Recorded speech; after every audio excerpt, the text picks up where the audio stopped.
The following podcast is recommended for mature audiences only. The following podcast is recommended for adults only. Maturity is not a requirement.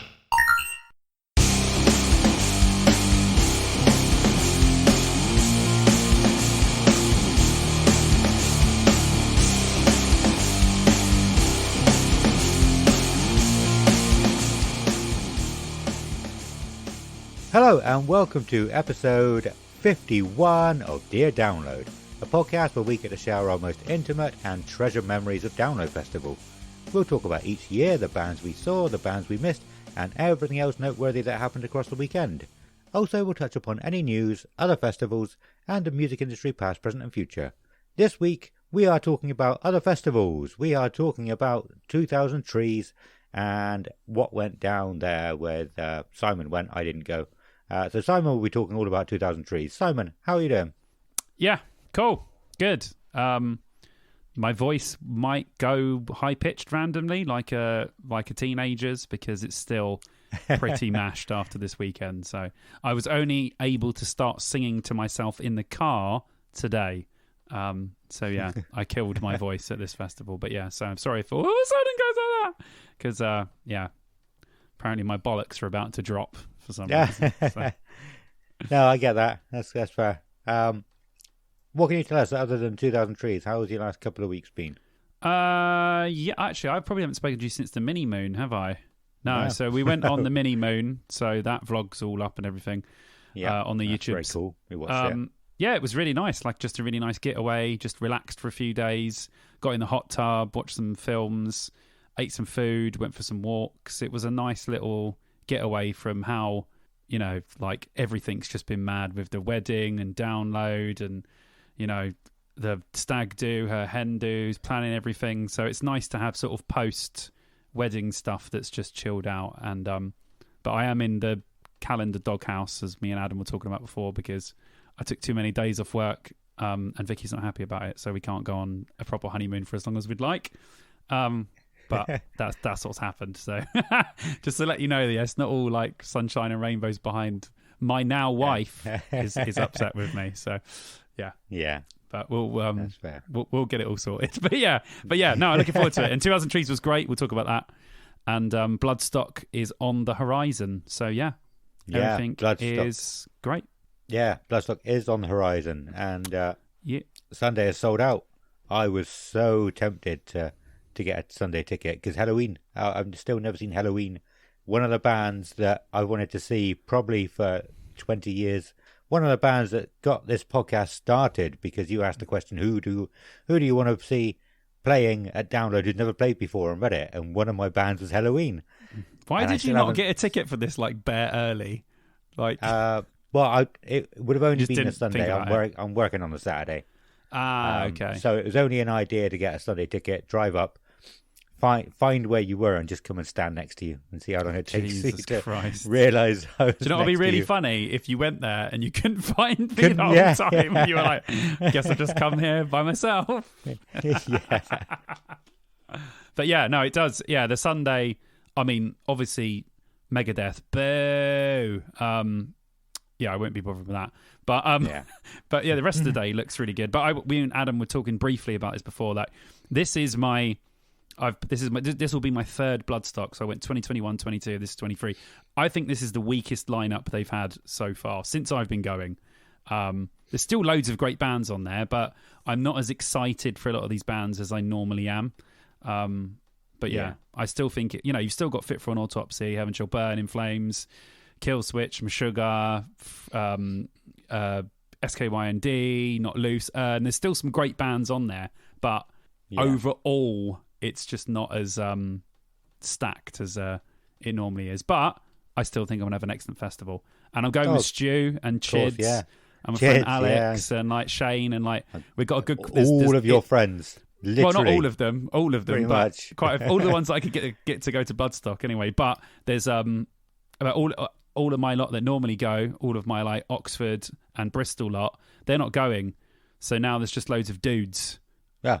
there's no females, so there's going to be some. It's a sausage fest now in our Cam. And the funny thing is 4 out of 5 of us have Sendero 4s. Yes. So it's literally just going to be a circle of Sendero 4s, and then Shane had to be awkward and buy a non-Sendero 4. And then Chids messaged and he said, "You do realise that Simon cannot be seen next to or in anything that is not a Sendero 4, so I can't enter or have any photos taken next to his tent." So yeah, otherwise they'll drop my sponsorship. Like the vampire rules. Oh, yeah. I'll be cancelled by Sendero if they do that. So yeah, awesome. Yeah, no, it is looking good. I'm gutted I can't go. I'm working on the Saturday. I wouldn't have been able to get time off. I pretty much used all of my holiday as well. But I mean, we got the kids' summer holidays coming up. I've said a few times before, we've had to use like pretty much all our holiday for when Soren is off school this year. It's his first year in school. We don't have enough. Don't have enough weeks in our holiday for the weeks that he's off of school. Like, how do parents do it? I've never heard anybody else complaining, or maybe not complaining, but talking about it as like factual. It's like, how, I don't know how people do it. Yeah. So. Yeah, I don't know. That's a good point, actually. I never even thought about that. Yeah, we've got family that can help out and everything, and friends, but there's got to be lots of people out there who would struggle. I know my neighbours, they moved down from London. They don't have any family or friends around here. Yeah. Luckily, what are they supposed to do? Yeah, luckily she is a teacher, so she gets the school holidays off as well. But it's not as simple as that for a lot of people, I'm sure. No. Yeah, I don't know. We've been lucky, I think. But we still had to use a lot of our holiday for the school holidays. Oh God, yeah. Which has sucked. But I mean, sorry, back to Bloodstock. I was going to say, like, two of the main bands for me would be In Flames and Halloween, and then you just reminded me I do actually quite like Killswitch now. Yeah, you do. Yeah, you finally coming over to the metalcore side. Yeah, well, I mean, I've always liked them. I just never thought I was as big a fan of them as I realised, I guess. I was just looking at. I was confused because I was just looking at the Bloodstock post and it said 10th to 13th. The first bands are on the Friday. It's from the Thursday. Then I'm like to myself, have I booked the Thursday off or have I just booked the Friday off? But I have booked the Thursday as well. So it's cool. Nice. So I was thinking to myself, wait, it's not a 3-day festival, is it? It's a 4-day festival. Then I'm like, oh, of course. And they do have bands playing on Thursday. So yes. Yeah, I did see that looking at the poster. Yeah. No, SKYND are awesome. So I'm really looking forward to them. And obviously I'll do what we normally do and check out the bands before, because I know quite a lot of bands on this that are good, but there are a lot of bands on here, especially on the Sophie Lancaster stage and below, that I really don't know or have never heard of. So I think I might be able to discover some awesome bands. Yeah. Well, but my next thing I was going to say was, like, I don't know many of the bands as well. There might be some Swedish melodic death metal bands on there that I would absolutely love. Oh, I'm sure there is somewhere in there. Like, there's got to be, isn't there? I'm pretty sure you can't have a festival like this and not have any Swedish melodic death metal. Come on. Yeah. Yeah, so save me the time and listening to the whole playlist. I think it wasn't last year, it was the year before. I was trying to make my way through a 66-hour playlist. Fucking hell. Was ridiculous. So, I'll tell you what I'll do. I'll listen to the bands and I'll let you know. If there's anything on there that I know that you would like, I'll say, check these guys out and see if you dig them. Because like we said before, I think... Thank you. I think I have a pretty good idea now what sort of stuff that you like. So if I hear anything on there where I'm like, oh, Adam's going to like this, I'll send it to you. Awesome. Sounds good, man. Yeah. Looking forward to it. I haven't got into any new bands for a little while. I've just been listening to Bring Me the Horizon pretty much since download. You've become a fucking Bring Me fiend now, haven't you? Just like hooked. Not all their stuff. I've just been putting like a sort of I think, what is that one? It's Bring Me the Horizon Radio. Oh, cool. Or a Bring Me the Horizon playlist that's got other people in that are similar on Spotify. So, it's not all their stuff. Because there's still a lot of their songs that I don't particularly like. So coming back round, they are a bit like Killswitch for me. And so I only really class myself as a fan of a band if I like pretty much all their stuff. I've said it on the podcast before. I know. It's literal. It's fanatic. There's some bands where literal. One of their albums is like perfection, and I can't get into any of the rest of their stuff. Like, I still consider myself a fan of that band. I'm just a fan of that album in particular. That you're like so weird with this. Like, I never. You're I so know weird with weird it. I don't until- consider myself a fan if I don't like every single fucking second of their songs. I can tell you right now, I don't like every Iron Maiden song. They're still one of my favourite bands of all time. Yeah.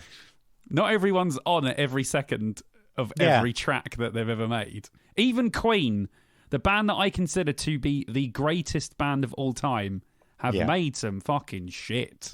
Yeah, I'd agree. So, But yeah, okay. Circling back, we've just got a load of circles here. So, circling back to Iron Maiden, there's probably some songs that I'm not that keen on, but I've listened to them and have opinions. Whereas I've never listened to a proper Killswitch Engage album. Not before doing this podcast. I'd never listened to Bring Me's albums. So at least, like with Iron Maiden, I can form an opinion. I can say like whether I like something or not, and that's why I call myself a fan. Whereas I wouldn't call myself a fan of someone who I've not even listened to half their stuff. No, that's okay. I get that. Yeah, we're digging deeper into. But like how my brain now, works. you could say to yourself, "I'm a fan of Bring Me the Horizon." Yeah, because you've listened to their probably stuff. Would. Yeah, but it's weird. It's like it's new to me doing this. It's brand new. I'm not sure. I'm getting used to it. I'd consider myself a fan of hundreds of bands. Yeah, like hundreds of albums that I love from bands, and I don't like all of their stuff. Yeah. So, you're coming closer to that side. I like it. Yeah, awesome. Yeah, becoming normal. Because if that was the case, and like I'm probably fanatic about probably 10 bands. Yeah.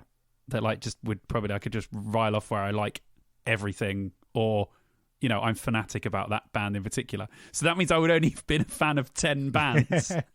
Like, so yeah. Yeah. It's just my weird way of thinking. Yeah, definitely. Cool. Well, anything else you want to talk about from the last couple of weeks? Hang on. Did we circle back and not go back again? What were we talking about to begin with? We were talking about you listening to bands on the playlist. That was it. I'm pretty sure we got out of that. Leave any of these conversations unfinished before going. No. It's good. We're done. Okay, cool. We're done. Excellent. We're out. And anyway, that's the end of the podcast, guys. We'll see you later. No. No. It's only 14 minutes in. I've got some stats, and I've got some cool stats. We'll do the stats after. I want to talk about my last couple of weeks. Oh, okay. You normally ask me. Fucking want to ask me today. I don't want to fucking know, mate. I've had enough. Fine. Okay. Fine. No, seriously though, how have your last couple of weeks been? Shit.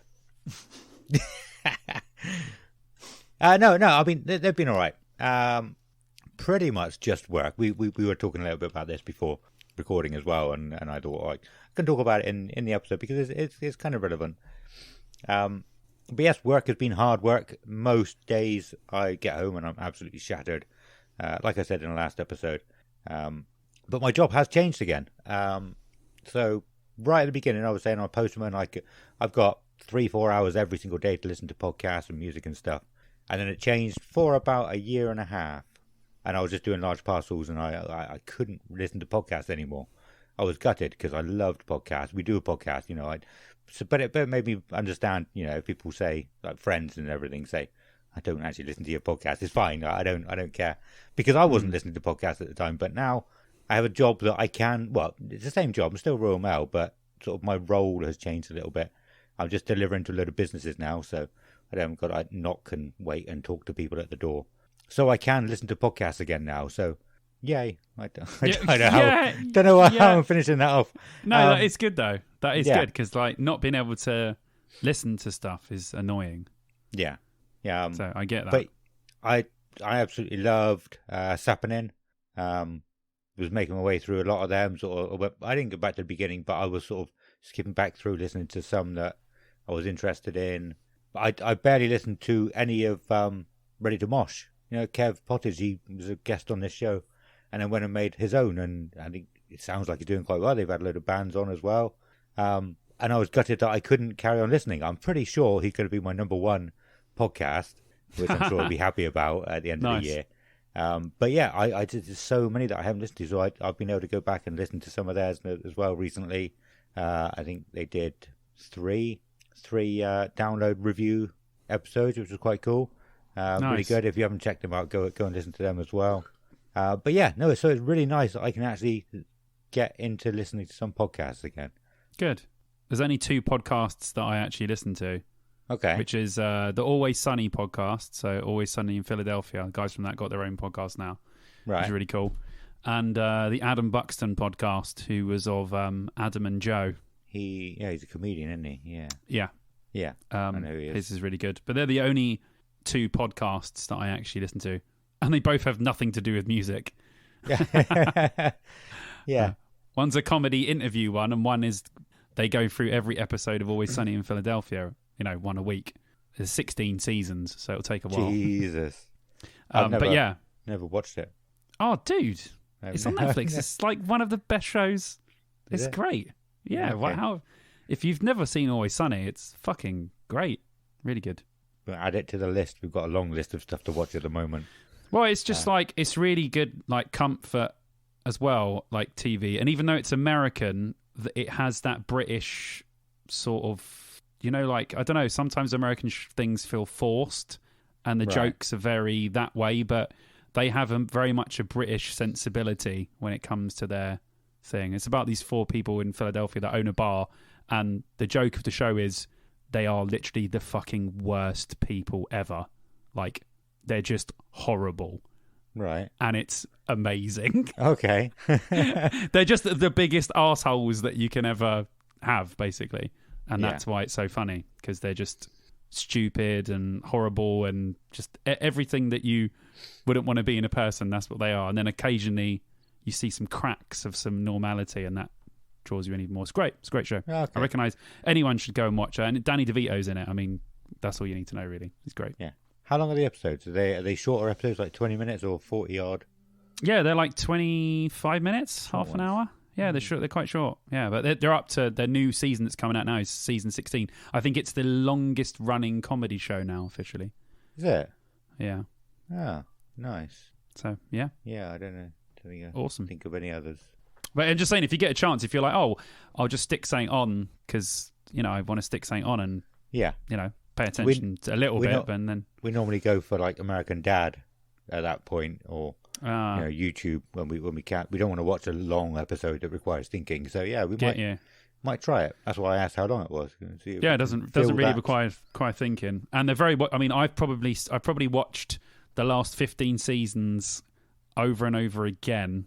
I don't know, nice. 30. I don't know, 25, 30 times in the last like 10 years. Oh yeah. Same with there's shows I have on repeat. The Office, constantly on repeat. Arrested Development, constantly on repeat. Brooklyn Nine-Nine, constantly on repeat. There's loads. We've just got like shows that we just like, not all, we do one, then we go to the other, then we go to the other, then we go to the other, then we go back to that one. And they're just constantly on. Yeah. You should do coupling. I know I said about it in one of the very early episodes. Actually, do you know what? That's really weird. I was watching Green Wing. Been watching Green Wing recently, which is another great. Sarah Alexandra. Yeah, and she's in coupling, isn't she? Yeah. Yeah, I thought about that actually when I was watching, because we were watching Green Wing last night. Awesome. So yeah, you should watch coupling. I've done the same as you've done. Like, just watched it over and over again. Not constantly. I have to watch it. That's one of those shows that's I've always been like, oh man, it's on my list. I got to watch that. I know it's really old now. It is old. It's probably quite hard to find now. No, I'm pretty sure it's on channel. Was it Channel 4? I think I saw it on BBC. I want to say. I think I saw it on 4 on demand. Let me just check my 4 on demand. I'm pretty sure I saw coupling on there the other day. Okay. Because we were watching, we're watching Green Wing, and then hold on. Okay, maybe it's not. I actually, do you know what? It wasn't BBC, and I've just cancelled my BritBox subscription. Oh no! Do you know why? Because I only had the BritBox subscription for Red Dwarf. Oh, yeah. And now they've put all good. of Red Dwarf on BBC iPlayer, and that's free. So Right. I cancelled my BritBox subscription. Yeah, I've never heard of a BritBox subscription. I didn't know what it was. Yeah, it's all the BBC stuff. Yeah, okay. So it's their version of 4. So 4 on demand is free, but with adverts. But you can pay for 4 and not have the adverts. Yeah. Which is much better. The BritBox is just the BBC version. So it has like every Doctor Who episode going back to like the fucking 1960s. It has like, nice. I was watching British Empire. British on Empire. It. I was watching that. It's like a fucking great show. Like has the Thin Blue Line, gimme, fucking all that. It's such a great show. Like that's one of those forgotten shows. Yeah, I was watching it like this is fucking awesome. Although there's some stuff they don't have on there annoyingly. Like I was like, there's no bottom or young ones on there. Bottom. Oh, I'm like, why is there no bottom or young ones on it? Like they're BBC shows. So it's like all of them. It's got most, but it's missing a lot of stuff as well. Yeah. So sorry, this is like fucking fine. way off. Right. This is it. This is added to the list. We are doing a TV show. We're going to do another movies episode, but we need to do another TV show. 100%. I could talk about anything, Rouse, because I'm a fucking idiot. But me and you could sit here and talk about like British TV shows for a long time. Yeah, I think that would be really cool. Specifically, we should just do a British to start off. Yeah, we'll just talk about like British comedy shows, like exclusively, because there's so many good ones to talk about. But yeah. And we've got a couple of people wanting to come on the movies one, so we might have a couple of people coming on the TV show one as well. No, there you go. Sounds fine to me. Okay, right, let's move on. Yes, as I said, I have done some stats for the 50th episode because, as you would have heard, this is episode 51. I was thinking of doing just like a little bonus episode just to go over the stats and go over a few other things, say thank you to everyone, etc. But I did the stats. It's not going to take very long, so I thought I'd just add it into this episode because we hit 50 episodes. We have actually done 56, I believe. Yay! No, 50... 56, 57, including the trailer.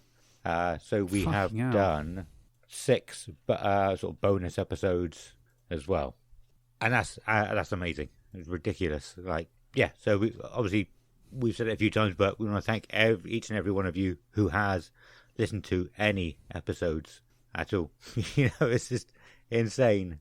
Mental. I have got the average time or average length of our episodes, 1 hour and 45 minutes. Shut up. And our average is an hour 45 minutes. Guys, I hate to say this to you, but why are you listening to us two idiots babble on for that long? Jesus. I think that says more about our listeners than it does about us. Yeah. Well, I've got the top 5 longest episodes before that. So if you have listened to every single episode we have done, you have listened to us for, with no repeats as well, you've listened to us for 98 hours, 46 minutes and 58 seconds. 98 hours? We should hit over 100 hours this episode as well. Yeah! Yeah, more than an hour and a quarter, and we'll be in 100 hours of podcasts. Jesus. So, we haven't got the massive numbers that some people have, because some people do short episodes. They do 10, 15-minute episodes 3 times a week, and they can get to 50 in a matter of weeks. It's taken us 2 years to get this far, but we've got that mammoth number of 98 I like it, hours. though. Like, I say on the YouTube, because I'm like, I do similar stuff on the YouTube. Not the same, but it's obviously shorter in some contexts, and then I go off and do other stuff. But I always say, if you like this video, listen to the Download Podcast, because it's a long form version of what I'm saying to you on camera. So if you like long form podcasts, go listen to it. And a lot of people prefer their content. I know it's weird, because you would have thought people's attention spans are a lot shorter, which they are, but some people still like long form stuff. which is great. Especially podcasts, because you can, put them on and sort of not switch off, but you can absorb what the people are saying, but you can also do things at the same time. Yeah. So I think so. I'm just going to do this for the one person that's just switched off while we're talking. Oh! Get back in here. Where's your mind? Get it back in this podcast, please. Pay attention. Yeah. I know what you mean. Like if that's the only thing people are doing, they don't want to like YouTube. You're not gonna do other stuff while watching YouTube because you're watching and listening. So that's all you're gonna be doing. Fuck's sake, man. So sorry. Yeah, I agree with you. But yeah, you're only listening with podcasts most of the time, so you can. I used to do it while working. A lot of people do it while working. You can't. Most people probably won't be able to watch YouTube and concentrate on what they're doing for work as well. So I haven't minded doing a longer one. There will be some people that are put off because it's so long, but I don't mind that. Oh, they can. It's not for them. You don't have to listen to it in one go. Listen to it in increments. You can listen to it in a half an hour increments. Listen to half an hour and go, okay, I'll be back tomorrow. Yeah. Yeah. Easy. Yeah. There you go. Yeah, sorry. All of Red Dwarf is, for all the Red Dwarf fans out there, all of Red Dwarf is on iPlayer. All the way up. What you got? 9, 10. Yeah, all 12 seasons. The Promised Land special. But they're missing one thing. They don't have the Back to Earth special, which annoyed me slightly. But they have everything else. All 12 seasons, the Promised Land special, just not the Back to Earth special. But, so yeah, if you want to watch Red Dwarf or whatever, it's all on iPlayer for free. The last one was The End, wasn't it? Was it just called The End? That's the first episode. It's called The End. So I watched all of it not long ago. And I think it was just like the final episode that I couldn't find. That you couldn't find? Yeah. I did see the Back to Earth one, because that's when they go to Coronation Street, isn't it? Yeah. Loads of people hated Back to Earth, but I really liked it. I thought it was a really, really cool idea. Yeah. And I thought they put, because it had like, it was like, there was so many Blade Runner references, like it was all based around like a Blade Runner theme, and they were doing all the stuff they do in that. And then they brought back the squid that ended up killing them in a virtual reality. Like it was so meta for like Red Dwarf fans, and I think that like if you're a really, really like proper Red Dwarf fan, it was so meta, it was amazing. But if you weren't, or you were a casual or not that much a Red Dwarf fan, you would have literally just been like, what the fuck are all these references and what's going on? But I thought that it was amazing, but loads of people didn't like it, but I thought Back to Earth was wicked. Really good. Yeah. Yeah, I think I did. I think I might not have been paying too much attention at that point. I think it was when Nova was very, very young, so I was sort of putting it on when she was going to sleep. Well, it's crazy. I think that the newer seasons have been great. Like 10, 11, 12 have been fantastic. They've had some absolutely mega episodes in them, and obviously there was such a gap between Series 9 and Series 10. So, yeah, I think Red Dwarf's been really consistent all the way through. Yeah, I thought it was really good. I didn't really see many that I didn't like. We are getting back on TV shows. Sorry. I just new Futurama this month. I've seen loads of stuff about that. Have you seen Futurama yet? Because you hadn't last time we spoke about it. I told you I've watched the whole first series. Oh no, I'm you on didn't. series 2. I don't think you told me. You may have done. Yeah, and I'm on series 2. Excellent. Now. I can't remember which episode, but because it's all on Disney, I've got Disney Plus. Yeah. So when I lay on the sofa, I'm like, what should I stick on? And I'll stick on some episodes of Futurama. I really like it. Like, I don't know. It's just the sort of it's just the sort of thing that I like. Yeah. So I don't know why. It's just one of those like that. Even now, I'm discovering stuff that's just passing me by. Like it just passed me by in time, and I'm like, how did I not watch this? But you can't watch everything. Yeah. Like there's just not enough time. And plus, that's when true. I was a single bachelor, I'd watch 2 films a night, dude. Yeah. Like every night of the week, or like, you know, instead of watching 2 films, I'd watch like 8 episodes of something. Yeah. But I don't have time to do that now. There's just too much going on, and I can't just jump into something unless, you know, me and Vicky watch shows together, which is great. But, you know, we have to watch a specific show together. I can't just jump into something with her watching and she's like, what on earth is this? Yeah. So I love that we watch all the stuff that we're watching. because we've talked about X-Files and Buffy and all that shit before. But yeah, so it's a bit more difficult now to sort of absorb as much content as I was when it was just me. So yeah, awesome. Stats. Go back to some stats. Please. I'm just going to open my window. Continue with the stats. Okay. Our longest episode was episode 14, which was the live special at 2 hours 55 minutes. I mean, yeah. Yeah, it was live. I think we were live for about 3.5 hours altogether as well. I'm not sure if I cut some of that down. But yeah, so you wouldn't be surprised to hear that is our second least downloaded episode. Hey! Too long. Our second longest episode is a recent one, episode 48, Download Festival 2023, Thursday and everything else, at 2 hours 38. Wow. So it's not far off of that one. Jesus.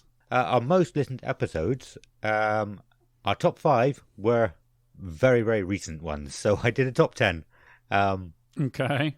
Because everything just blew up around download this year. I know you said it on your YouTube as well.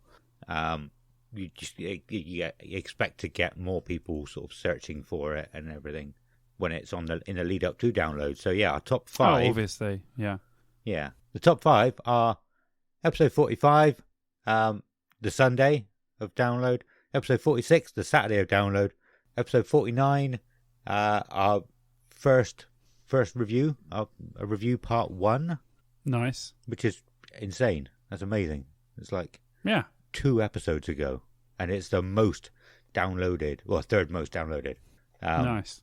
Episode number 4 was the Friday of download, and number 5 was Thursday and everything else. So literally the 4 episodes we did leading up to download talking about it are 4 out of our top 5. So, oh yeah, I mean that's understandable. That's when everything peaks. So yeah, skipping them are top. Yeah, so skipping them because I mean that's cool, but we want to know what else is interesting to people. Our the bottom half of our top 10 then is the Friday at download 2022. So that was our leading up, our episode leading up to it last year. One of them, the Wednesday morning episode from this year is number 7, nice. Which is awesome. Awesome, yeah. Our lineup reaction for episode 40. So nice. that would have been that would probably like be a big one. Beginning of the year. The part 1 of our 2022 review, and number 9, and then number 10, just being completely different to everything else. Episode 7, Senjutsu, download announcement. I suppose got that in there. Westlife and Slam Dunk. Nice. Okay, that's cool. I like that. That one's very varied when you get into the other ones. Yeah, I was going to say. I like it. Maybe like the last one, the episode 7, is the one that doesn't have anything to do with download about it, but it did. It actually had the announcement, so yeah, I was wrong there. But anyway, yeah, that was very cool. Wicked. Yeah, I love the stats, man. Awesome. Yeah, this is as of Monday. We have had 17,114 downloads. Amazing. That's about 100 more now. But yeah, when I was applying for the press pass, I think it was beginning of April. Mm-hmm. Yeah, beginning of April. So I'm sorry, press what? The press pass. Continue. Okay. What? I was making a joke. Don't worry. Oh, I didn't get it. You said press pass. I was like, what? I didn't get one. Still didn't. Oh, right. Okay. Yeah, that was like beginning of April. What was that? April, May, June. 3.5 months ago, and they wanted to know our stats. So I was like, it was just under 10,000. So we've had about 7,000 in, well, about 7,500 probably in the last 3 months. It's just insane. So awesome. Fucking awesome. Thanks, everyone. Yeah. As always. Bloody awesome. We don't say it. I say we can't say it enough. We do say it enough, but thank you very much. Keep listening, man. Things can only get better. I mean, no, they could get worse. So brace yourselves. One final stat: the amount of countries we've been listened or downloaded in. Oh, awesome! You want to take a guess?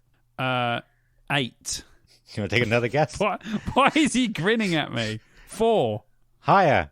I was pointing to the ceiling. Oh. Higher than 8. 12. One more guess. Higher than 12. Fucking hell. 15. 77. What? No, that can't be right, can it? Yeah. I mean, we don't know how many of them were like VPNs from those countries. So a lot of these bottom ones, what's that? 55 to 77. 22 of them have only got one download. You got things like Lebanon, El Salvador, Zimbabwe. Okay, well, give me some crazy ones you never would have thought from the 55. Well, some of them there's like six or so there for like two downloads. So it's going up a little bit by bit.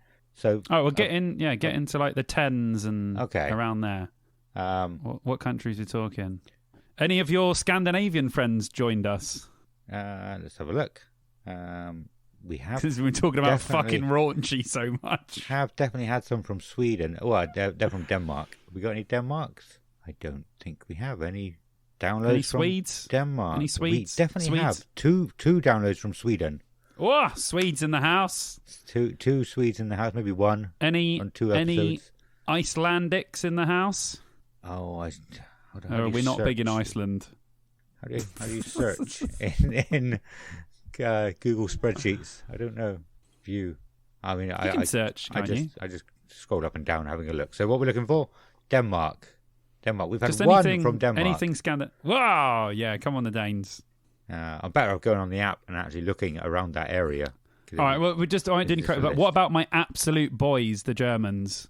Have we had anyone from Germany listening? 26 downloads from Germany. Fantastic. Yeah, only 76% of our downloads are from the UK. Wow. Yeah. I know there are a few American people that listen. America's number 3 on the list. Yeah. 592. Wow. Thank you very much. Yeah. That's great. It's awesome. Love it. I love that people were listening from other places, man. That's crazy. Yeah. That is crazy. So yeah, like you said, some that I'm quite surprised by. We got Philippines, Colombia, Sri Lanka. Wow. We actually showed up on the Sri Lanka charts recently, and Apple Music Sri Lanka charts. Can't be many podcasts over there because there's only 12 downloads from Sri Lanka. Still, that's awesome, man. Sri Lankan boys. Egypt boys. Oh, there's 6 from Norway. I didn't see them to start with. Norwegian boys. Yeah, some really cool ones. Any from Brazil? Yeah, Brazil number 2. 10% is 1,682. Brazilian boys. Love it. Yeah. Nice. Awesome. Anyway, that's the end of the stats. That went on for a lot longer than I thought it would have. We probably should have done that as an extra episode or a little bonus episode. World tour. A live podcast world tour. If you pay for us to come over, we'll be there. Yeah, definitely. We can't afford it ourselves. We can't afford You want to pay for us to stay there? We'll be there. All right. Yes, sorry, that went a lot longer than it should have. So we should talk about 2,000 trees now. Simon, do you want to talk about 2,000 trees? No. Yeah, I do. Yes, this weekend I visited 2,000 Trees Festival in Gloucestershire, and it was very good. Before we get into it, I'll say this about this year's festival. It was the lowest attended trees that I've seen, which is weird because every other festival seems to be packed and selling really well. Yeah.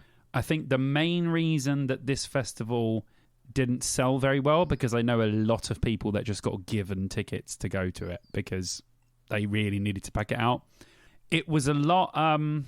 if you look back through the Trees lineup, it's an alternative festival, but they do have metal bands playing, but it's not a metal heavy festival. And I think they went a little heavier than normal with the lineup this year. With people like Bullet headlining, and I think it put off the normal average 2,000 trees clientele. Okay. So, yeah, it was definitely the least busy I've seen it. But personally, I think this is the best lineup they've ever had. And it was one of my favourite years that I've been. So I think this is number 4 now. But yeah, it wasn't the most attended one that I've been to. Kind of had the same feeling as Download did in 2022. Where you're kind of looking around and going, why is there all this space? Yeah. But when you go into the arena, like at Download, you don't feel that it's empty. And although it wasn't empty in the arena, they'd made the main stage area much smaller than normal. Like that actually brought everything in. So it felt smaller than it normally does. Yeah. So that was just one of the things I noticed. Like as soon as we walked into the main arena, I said to Carter, I was like, dude, this is like, they've made this much smaller. And he's like, oh yeah, like they have. This is crazy. So yeah, I just thought that I had to put that caveat on there because I'm probably going to end up talking about that. Yeah. Do you know or going back what to the it. capacity is? I think the capacity is 20,000. I was thinking 20,000. I think we may have looked it up before. Trees is 15,000. Okay. Not 20,000. If you had to guess, how many you reckon? Apparently. Were there? Lower than 10 or lower. Wow. Probably around 10, I would say. Yeah. That's what it felt like. But I haven't got any stats to back that up. Like Download. Download is oversold. Fuck off. I'm not going to say that it's a thing because I've got no results to back that up with. So, yeah. But, yeah, it was a weird... It was a very weird weather year. Yeah, you said you thought it was going to be a wet one. Well, the first day was overcast. Yeah. The second day was boiling hot sunshine. Yeah. And the third day absolutely pissed down. So it was literally all sorts of, like every type of festival weather each day. So it was very jarring because it went from being overcast to boiling hot, get out of the sun. Yeah. And the next day, absolutely, apart from Download 2016, the most torrential rain I've ever seen at a festival. Really? In a very short space of time. But yeah. And then it did not stop raining for the whole day. Wasn't quite as hard, but you'll see. I noticed it was like that here as well. My vlog will be up by the time that this comes out. And just look at the last day when it's raining. It's proper raining, like proper. So, it's been a long time since I've actually had to hide from the rain at a festival. So that just tells you how bad it was. But yeah, it was just fun. It was fun to experience 3 different weather types over 3 days. Yeah. Like I wore completely different types of clothes for each day. So it was very, very weird. But yeah, where shall I start? I was about to ask a question. No, I was going to say, I remember looking at the weather, here it was the same. Like, it's rained all day. And I said to Kelly, like, this reminds me of Download years when it's rained. It just didn't stop. Like, you don't get it very often where it just rains all day. You know, being a postie, I've noticed these things. Like, you don't go out there first thing in the morning and you're in the rain until you finish delivering, which is usually about 4 hours. That doesn't happen very often. Maybe twice a year, something like that. But yeah, so it's you notice it. It's strange when it does last all day like that. Yeah, just keeps going and going and going. You're like, fuck, you know. Can't remember. Is it 3 days or 4 days? Do you arrive on it's Thursday? 3, so it's Thursday to Saturday. Oh, so yeah. So that, yeah.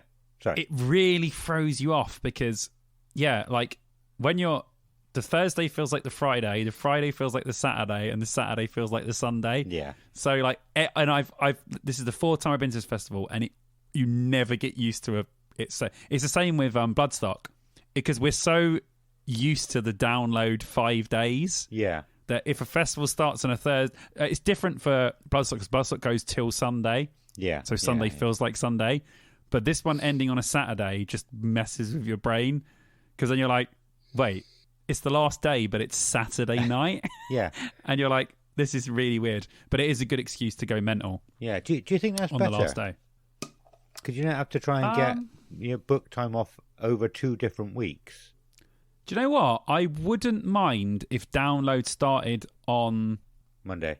No, Tuesday. Monday to Saturday, and then you're home for the next week. I mean, because you don't want to just go to work. It'll be Tuesday to Saturday, wouldn't it be? Tuesday, but you might as well add an Tuesday, extra day. Wednesday, Thursday, Friday, Saturday. Yeah, but you might as well add an extra day on the Monday.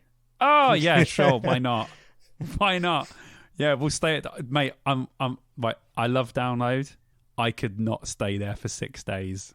No way. Yeah, but yeah, you don't have to arrive on the Monday morning because it'll be spread out more, and they won't have the traffic issue that they had last year if they're doing an extra day. So, download, if you're listening, you give us a Monday, and then that's all your problems solved. All of them. No, actually, for the first time ever, I'm going to have to disagree with you and say, no, thank you. Keep it 5, please. 5's already more than enough days. Yeah. Okay. Yeah. No, I agree. We don't need no more. But yeah, it does throw you off because the Saturday really does. You think, oh my God, I've got to chill out today. But you can actually go the most mental because it is a Saturday. And if you've got Sunday off, you're all good. Yeah. But yes, so Thursday morning, got there nice and early as normal, walked straight in. I think one of the nicest things that happened to me was I literally put my backpack on and walked about a minute from my car and got recognised, which was like amazing. But it was like, I literally haven't even got into the festival yet. And then Carter said to me, he goes, fucking hell, you've been spotted in the car park. You're not even entered the fair. I was like, yeah, it's pretty cool. Yeah. But yeah. Then we went inside and got a nice place. Like I said before, there was loads of room because it really wasn't busy. So we camped pretty much in the same place we did last year. But we had a lot more room than we did. We put our tents really close together, thinking it was going to pack out. Yeah. But actually, we could have had our tents like really far apart and it wouldn't have mattered. We had our download caps on. We weren't thinking about small festivals. Yeah. We just chilled. We got pissed. I literally drunk about 6 cans in a row. So me and Carter were pretty steaming by the time we got to Skindred. We were, pretty damn steaming. Yeah, so first band of the weekend was Skindred on the main stage. On the Thursday, On the Thursday, They done, of course, the same show that they always do. Yeah. But as always, it was fantastic. It was Skindred. And it was great because I didn't catch them at Download and I didn't see them properly last year either at Download. So I was actually really happy because, everyone says they play all the time, but technically I hadn't seen Skindred in like well over a year, maybe a year and a half. So it was nice to see Skindred and I liked them a lot. So they were really good. And that was probably one of the biggest crowds over the weekend, I would say. Yeah. I would say them. Oh, shit. Sorry, I'm dropping stuff. Them, Bullet, and Holding Absence probably had the biggest crowds that I saw on the main stage. Yeah. But there were some main stage performances that were very sparse. Really? Very sparse. Yeah, we'll get to those. But yeah, Skindred were great as always. Then we went to, I think we spoke about this last year, we went to the Forest stage, which I saw the scratch on last year, which is literally loads of trees and like a purpose-built big veranda thing with a stage on it. Yeah. It's amazing. It's literally one of the best stages at a festival.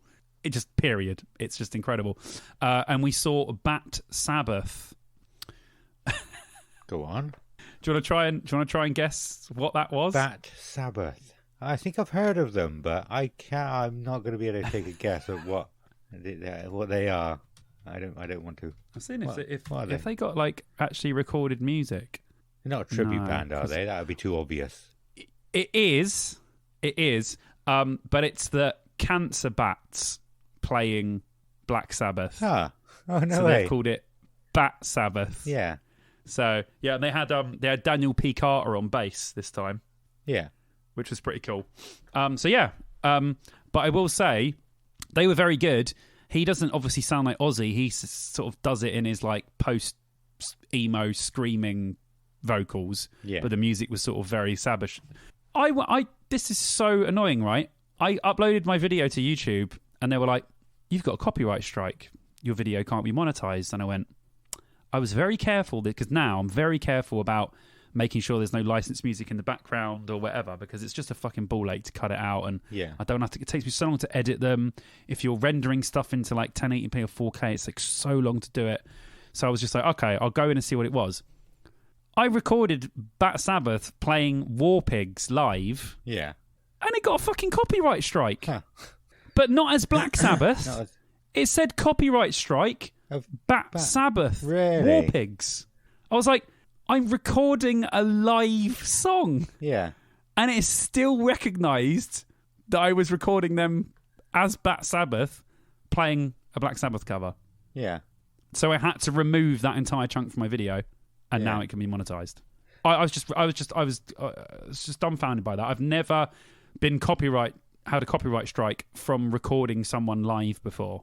No, I've never heard of it. So I don't know if any rest of you YouTube guys have ever had that, but I just thought that was really weird. I was like, wait, what?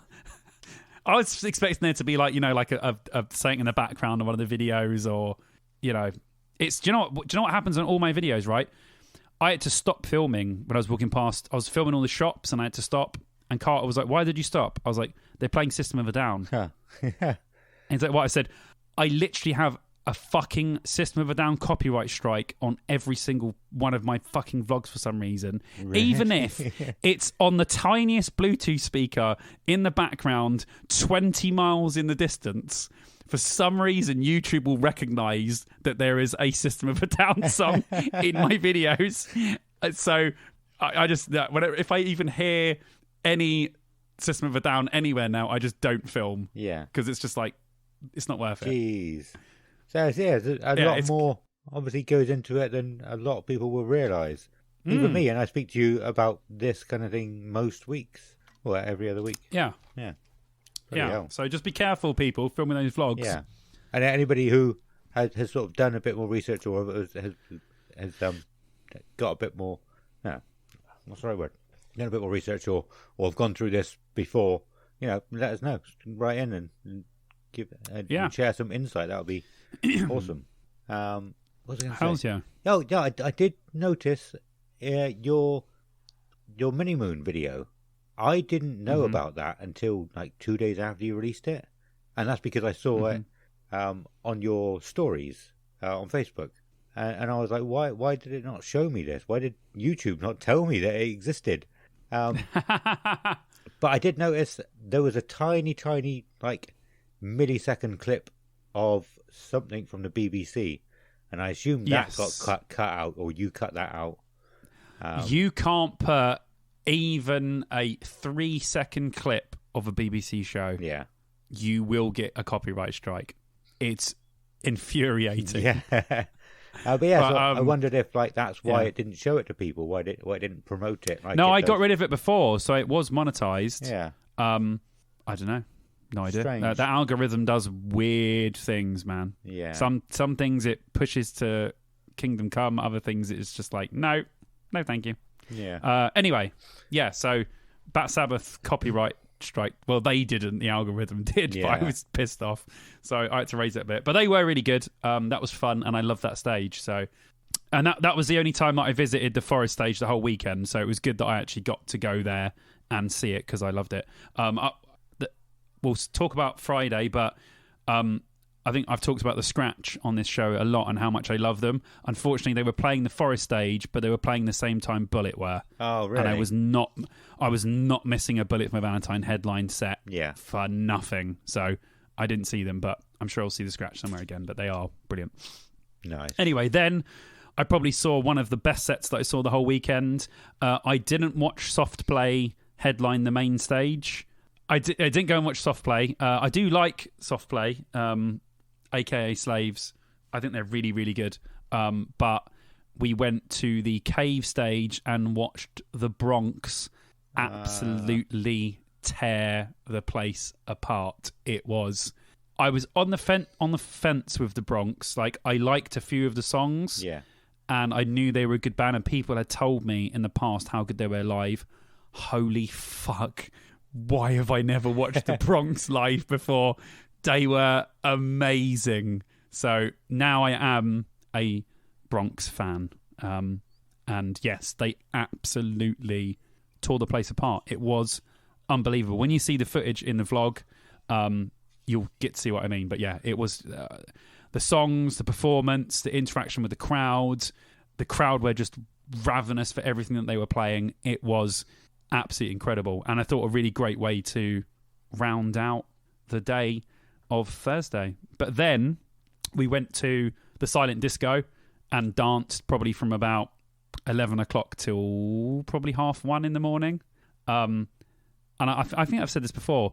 Hands down, the best silent disco at any festival. The Trees one is just... it's just amazing. I'm not sure if you have said that before.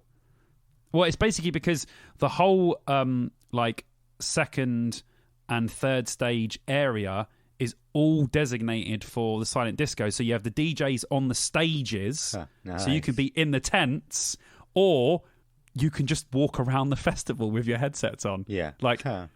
And until you go out of range, but you can still get quite far with them in range. You can go to the food vans, you can go to the bar, you can go to your tent if it's not too far with your headphones on and working. Yeah. And yeah, I just think that their silent disco is really good fun. And I blew my voice out completely because they kept on playing Slipknot. Like on every channel there's a different Slipknot song, and me and Carter were just screaming them the fucking whole time. And they kept on playing loads of Linkin Park and we were screaming that. I was like, why am I doing all the screaming parts out loud? Yeah. I could have just not sung them or sung them really quietly, but we were singing them at the top of our lungs. Yeah. Like we didn't have headphones on basically. So yeah, but that was really good. So yeah, if you get to go to Trees, I'm sure you'll see everyone at the silent disco doing it. But yeah, it was so good. I had so much fun. I was just dancing and dancing. It was really good. So yeah, awesome. That was the Thursday. That was the first day of 2000 Trees. Then it was Friday, and Vicky was coming this day because she was just coming for the Bullet Day. So it was her sister's hen do on the Saturday, so she could only come on the Friday. Okay. So she came up, met her. Then we chilled at the tents for a little bit, had a few drinks, and then we went to see one of my favourite bands, Hell is for Heroes. It was amazing. They were on the main stage, although I'm not sure they should have been because it was quite sparse. Okay. It wasn't sparse. Like, Hell is for Heroes are a very cult British band. They're one of the... If I was to do a top 10 most underrated bands of all time, they would be in there. I think we have spoken about them and how underrated. There's two bands. There's two bands on this list that I saw this weekend, which is them and Pitchshifter, which I genuinely think are two of the most underrated British bands of all time. Their performance was great. The main stage was awesome. Although they when I saw them in 2018, they were on the Cave stage, which is like the second stage, and it was unbelievable because it was just a bit more raucous. Yeah. And I think everyone was just a bit too spread out on the main stage. It was really good. Their performance was great. I loved it. I got really, really close. But I just think that it was annoying because the crowd should have been much, much bigger for them. A lot like when we keep going on about that Sixth gig, when it was 2017 or 18 when Sixth played on the main stage. There was just fucking no one there for it. And I was just there like, another band that would be on that list of underrated British bands. I'm just like, all these incredible bands and no one wants to watch them. It's just very frustrating. I know they're muso bands. Well, Sixth are anyway, but yeah, I digress. But anyway, Hell is for Heroes was really, really great. Then we went back to the tents, got some more drinks, and then we came back for Dinosaur Pileup. And obviously Dinosaur Pileup are quite a getting up their band now. Like their 2019 Celebrity Mansions album's a big fucking album. And their Spotify numbers have gone up considerably, so they're quite relevant. And it was pretty packed for Dinosaur Pileup, I must say. I was really happy for the crowd that they got. And yeah, at first I thought, I'd never seen them before, and Carter was telling me how good they were. I really like them. And at first, I thought they were a bit bland. I was like, I might be a little bit bored watching these guys at first.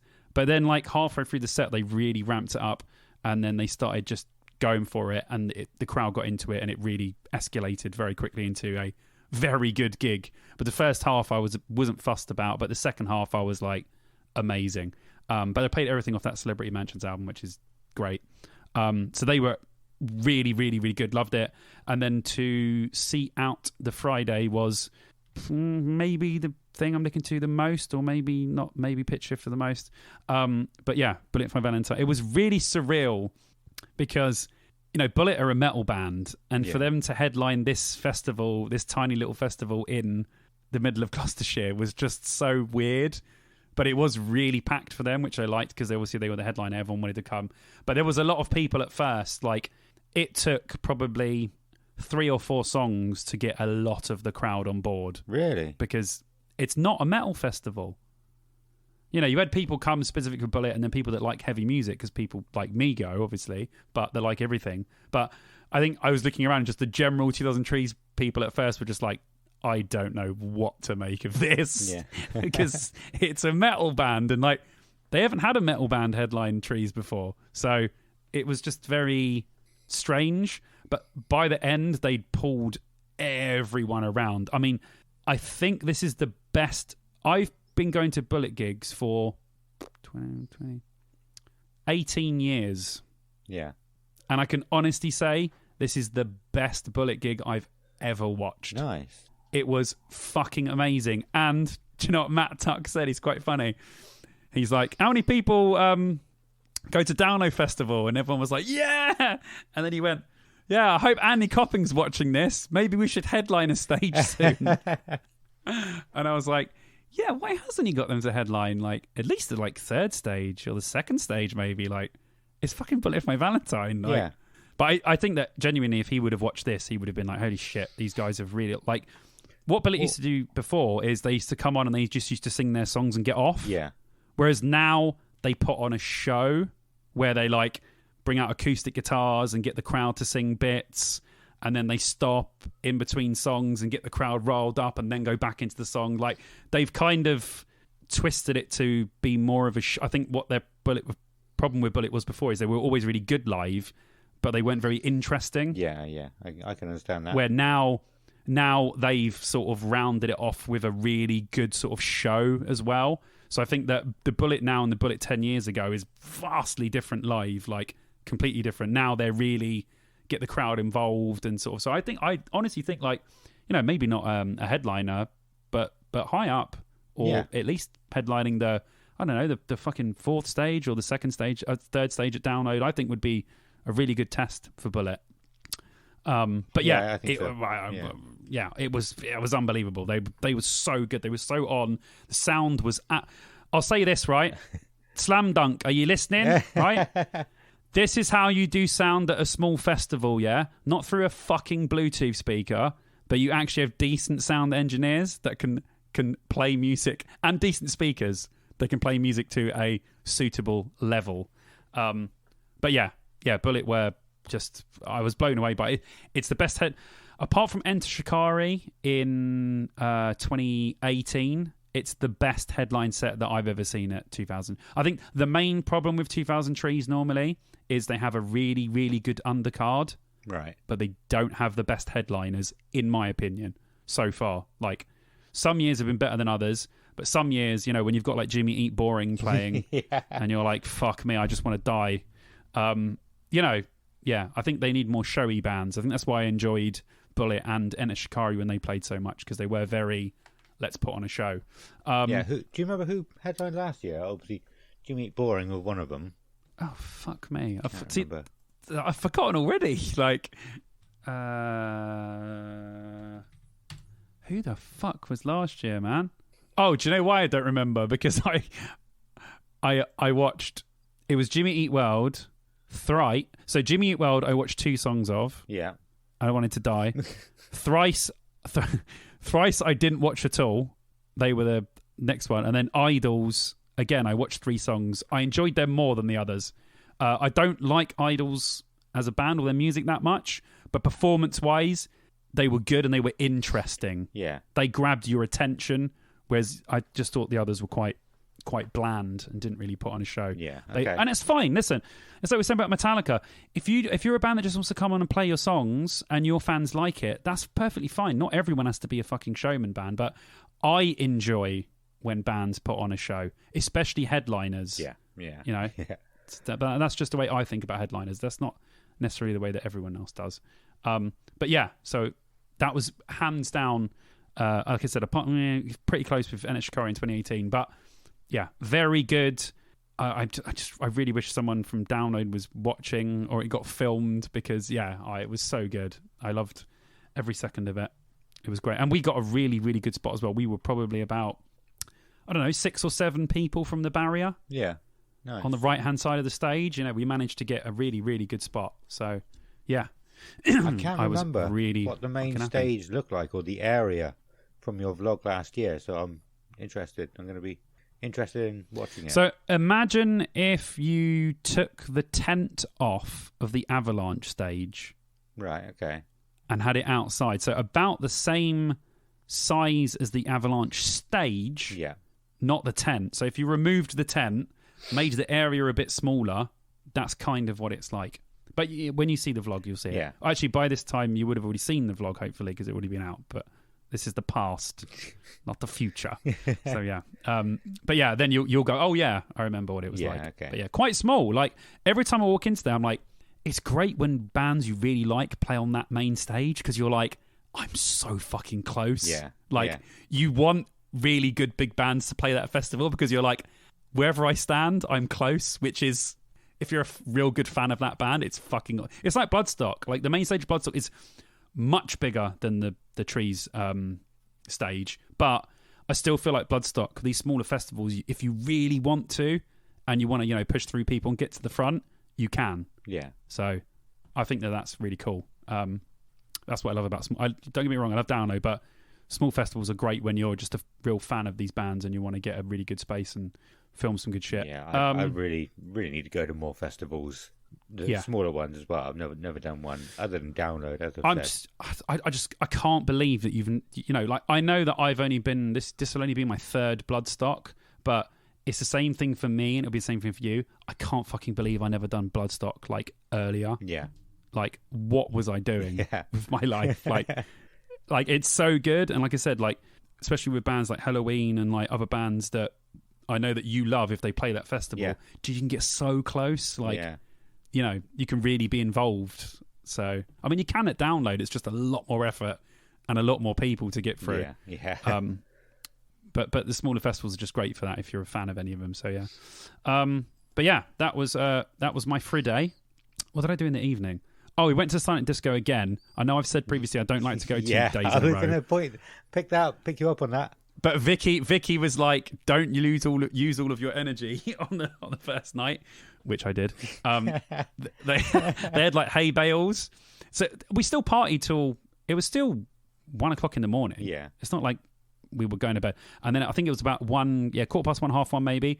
I sat on a hay bale, and there's like a big shaded area. It was obviously the night time. I sat on there, and the other 3 were dancing, and I was falling asleep. Yeah. Because I was so tight. Like that, the Friday was so hot. I was just about to say, you said it was hot as well, didn't you? Yeah. It was, Friday was really hot and it completely zapped my, like I said to her, I really wanted to go out and party and do what I did on the Thursday. And it wasn't because I'd had too much to drink, because I still had loads of alcohol to drink. But the sun just zapped me of energy, man. I sat down and like when you're sitting, you're like, oh, this feels nice. And you kind of close your eyes for a second. I closed my eyes and I went, yeah, if I do that again, I'm going to be... And there's people sitting all around me. So I would have just fallen asleep and just gone sideways and just hit someone. Because this guy came and sat on the hay bale next to me. I was like, all right? He's like, yeah, sweet. I'm like, have a good time, blah, blah, blah. And I just would have fallen asleep on him. So I couldn't fall asleep on this guy that I didn't know. So we were like, okay, we better go to bed. And Vicky was like, oh, for fuck's sake. You guys used all your energy the first night, didn't you? I was like, yeah. That song killed me. Then we come to the Saturday, the final day, the rainy day. The rainy day, so you'll see on the vlog, as soon as I wake up, the thing I have not heard in a tent for ages, that sound of rain on the tent. I was like, oh, that's quite nice, actually. I quite like it.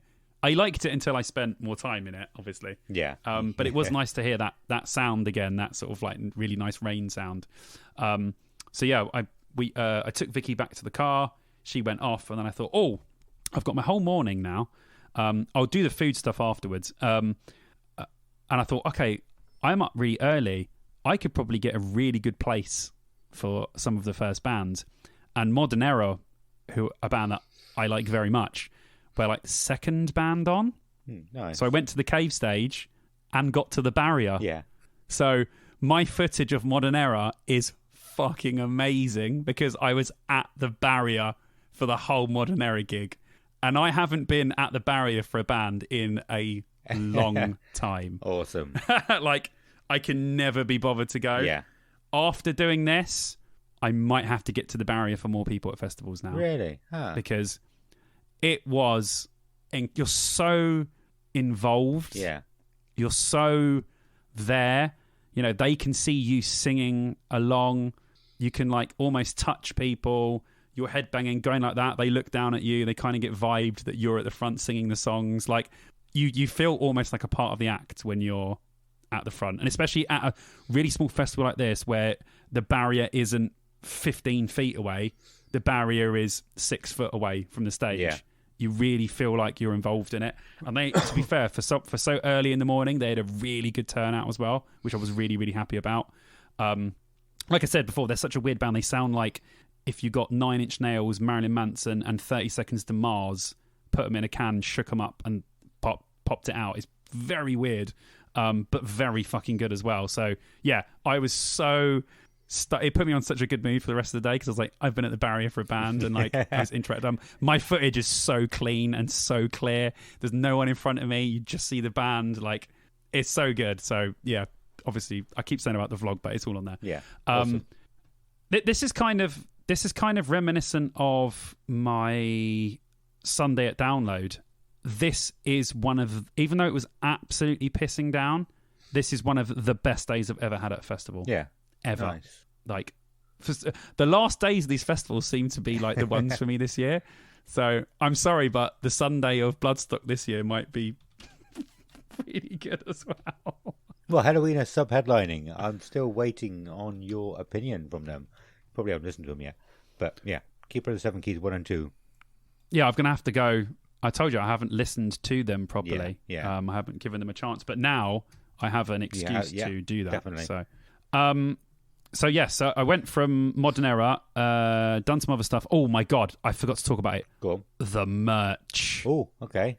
Was really, really nice. Was it? Let me grab my t-shirt. Okay. Guys, you won't see this, but I'll put it in the Discord. But just for you. How sick is that? That was cool. Yeah, that was really cool. How sick is that? Yeah. So like, all the merch was good. So if you don't know, you'll see. So it's like a alien ship beaming someone up, and then it's got like loads of trees, obviously, and then it says 2000 Trees 2023, and then on the back, which a lot of festivals don't do, they carried it over. So the bottom of it is the trees, and then it has the the logos and the lineup. So it's not just the lineup; it also has a little bit of the front sort of coming round onto it. Yeah. Which I think is really cool. But the rest of the merch looked good. So they had I got the black one, obviously. They had the black one. They had an orange T-shirt, which was really cool. Like, I'm going to have to go on... every now and then, like, I wear a lot of black, but every now and then, my green Typo Negative T-shirt is one of my favourite T-shirts because it's just different to black. Yeah. But it's a really nice T-shirt. So occasionally I'll wear like a random colour, and the orange version of that shirt is really, really cool. So I think I'm going to go online and buy that when I get paid next. Yeah. Just to have a different version of it, a different colour T-shirt. But all the merch was good. You know, they had Bullet merch. They had like all the headliners and stuff. Like I just thought that their little merch shop was really nice, and they had hats. They had badges. They had just all the standard stuff that festivals have. But I just think that the trees logo and sort of what they do is just like. They don't have as many variations of the T-shirts as Download do, but all the ones they do are just really tight and nice and clean. Like all the 2000 Trees merch is clean. Like I wear my T-shirt from last year all the time, the one with the eagle on the front with the big things like that. Again, just standard black and white T-shirt, but their merch is clean. I just really like 2000 Trees merch. But anyway, how much was it? Are they standard festival prices? 25. I think that's what a lot of T-shirts were this year, weren't they? 25 or 30, I think they were this year, weren't they? Some were 30, some were 25. Yeah. Do you know what? If it's a really good piece of merch, I have the money, I'll buy one. Yeah. Like, if I have the money. When I'm at Download, me have no money. Me, and especially this year because of the wedding and everything, me have no money, which means me no buy merch. Yeah. So I haven't got any download merch from last year, and I haven't got any download merch from this year because I have been skint. So I'm sure I'll get my hands on some from somewhere. But yeah. AKA send me free merch, guys. Hint, hint. I'm a large, by the way. Just FYI. Do you know what I haven't worn yet?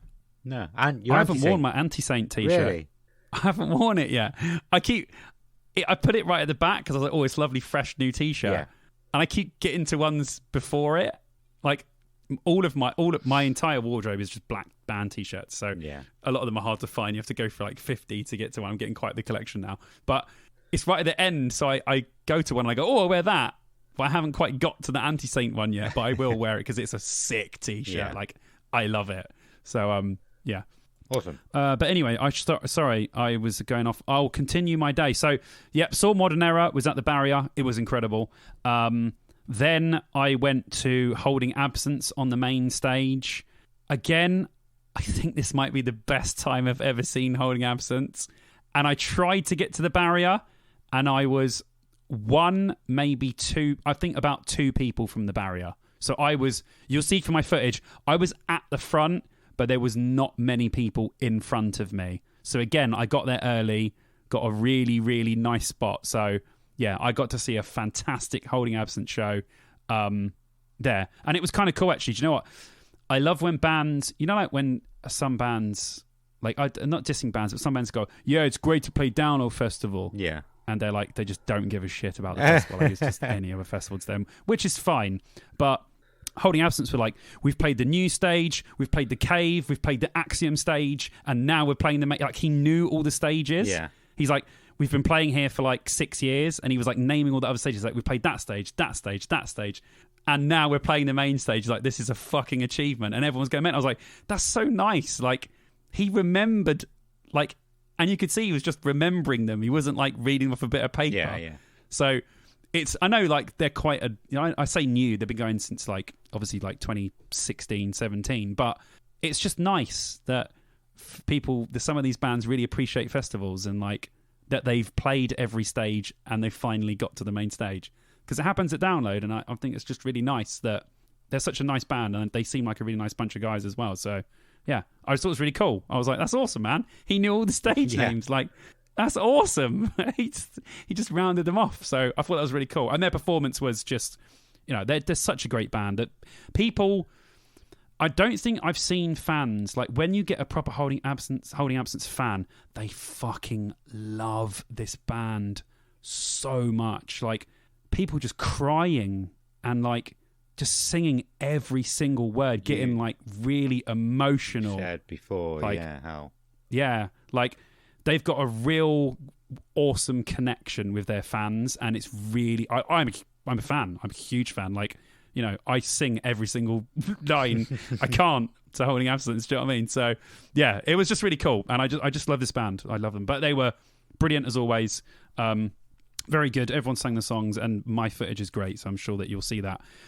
So at this point, right, because there's a bit of context for the weather, right? At this point, it had rained in the morning, but not really that bad. It had kind of been raining on and off, but you could stand out in it, or you could have your hood up, and you wouldn't actually be getting that wet. Like, it was just kind of just little bits of rain, right? Then Def Havana came on, and we were watching Def Havana, and we were enjoying Def Havana, and then the heavens opened, and my God, did the rain come down. I mean, the stage was pretty full of people, and I think that they must have had about 200 people left watching them. Really? Bloody hell. Maybe not even that many. Yeah. Like, and I mean, this was a rainstorm, as in torrential downpour.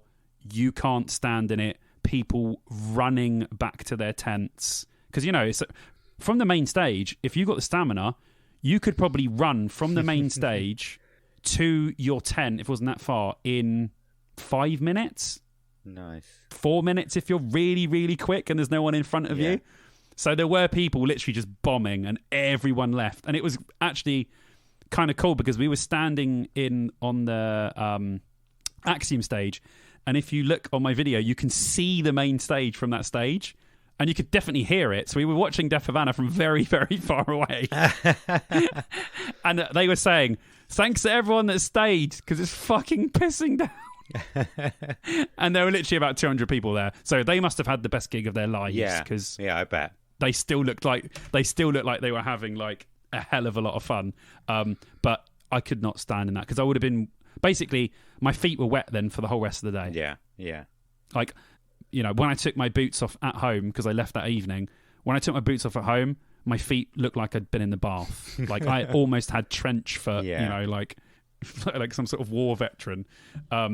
It really, really hammered down, and they finished, and it was still raining. Like, bloody hell! Previously on the walk down to Def Havana, they had this little like at download they would like update the app to tell you that someone's not playing or something. But it's just like at 2000 Trees, it was just this little. I don't want to make this festival sound like a small shitty festival because it's definitely not. But this made it seem like it was. Like, this festival is great, well put on. Very professional. I found out it's the same people that put on Arctangent. Okay. It's the same people that put that on, which makes me want to go to that more now. Yeah. And Devon Townsend's headlining, but I can't go this year. It's too many. But anyway, but yeah, there was just this little, you know, like when you go into a pub or you're outside a pub and there's those little boards outside, like a fold-out board that just has like playing tonight, Johnny and the Bastards. It just said, Loathe have cancelled, so someone's playing instead. Like that kind of makes no sense. one found out or whatever. Like it was great. It was great. It just made me think. It reminded me that I wasn't at a big festival, and I liked it. It was just nice.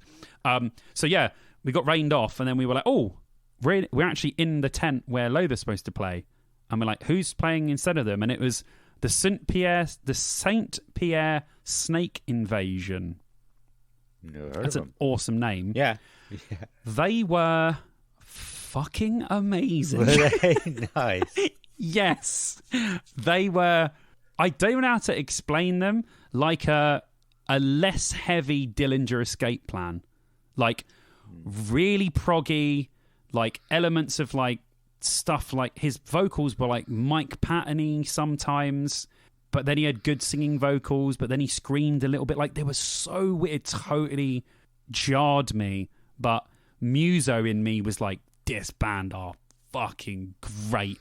Even Sixth. There was even some moments of Sixth in there, but I'm like, this is very Sixthy. But they weren't metal. Okay. Like, they had heavy bits, but it's not a metal band. Yeah. So it was just very strange and jarring. So I'm going to delve into that band more. But yeah, they were brilliant. I was very interested by it. And I was like, who is this?